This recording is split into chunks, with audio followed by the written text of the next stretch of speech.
So while she's getting my PowerPoint up, she spoke a lot about what I have in my PowerPoint in the beginning of it.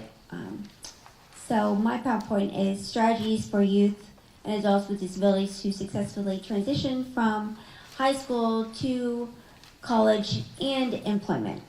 College, go through college, and then you hopefully get employed in what you want to do, but half the world does not do that. So, but 3 main points I want you to know from this session, go ahead and skip, is 3 key points. One is to know your legal rights.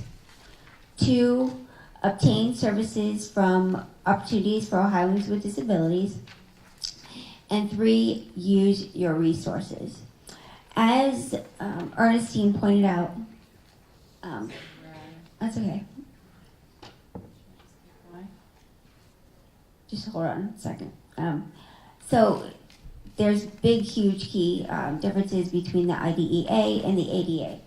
One major thing is, as soon as he or she turns 18, unless you have guardianship and papers, they have to self-disclose their disability to their employer, to the educational institution that they may be going to, and if they don't disclose to the employer or the school, they're not going to get the accommodations that they should receive. As she pointed out, there is difference in the IDA and the disability, the definition of it. Go ahead and move forward. But that's in my slide.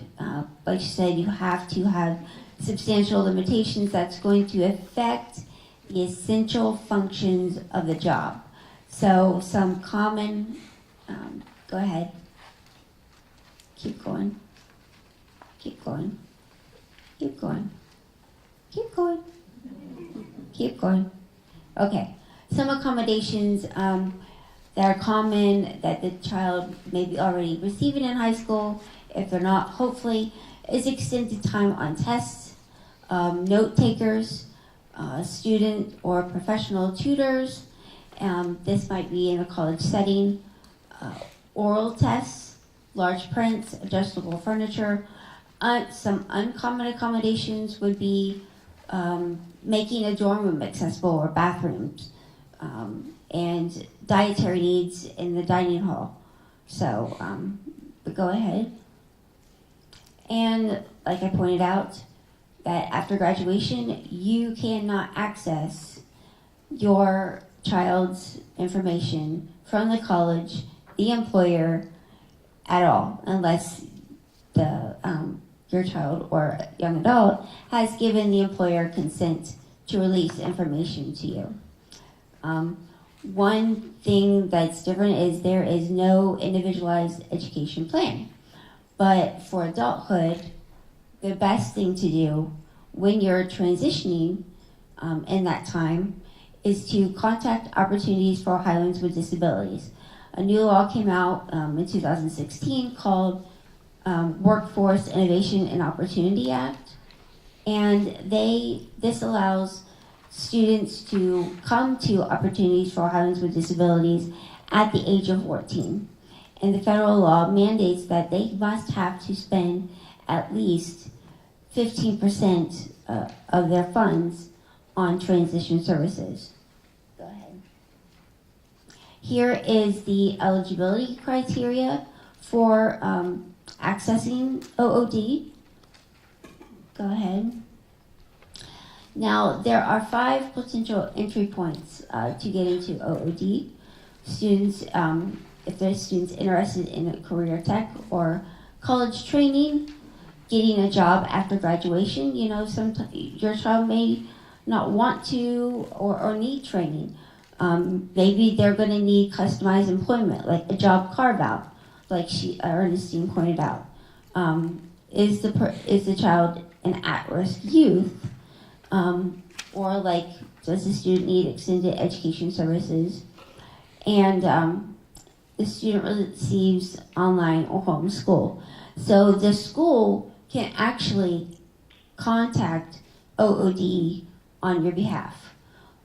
Or you can call yourself. It's really easy to access OOD in your county. Go ahead. So for expedited eligibility, I would have all the paperwork that you need, such as the IEP, medical records and things like that. It makes the eligibility process go a lot faster. Go ahead. And then takes 60 days for eligibility. And then the difference is the individual will have an individualized plan of employment that will list the goal of the individual, the employment goal. And then based on what that employment goal is, they're going to look at the services needed to obtain that goal. So if the student, go ahead, needs post-secondary education training for that job. So I wanted to become an attorney, so it was required that I have to go to law school. So they can justify the funding for college. So it's all surrounding the employment goal. Now, when the young adult is in high school, these are the services that they can receive. And I won't, for the sake of time, won't go into great detail, but it's in your slide, and you can always contact us if you have any information or need any information. Go ahead. So the difference between post-secondary education refers to education training beyond high school under OOD. It refers to the instruction and related expenses determined necessary for the individual to obtain that degree, like I said. Training can be colleges, universities, technical institutions, and things like that.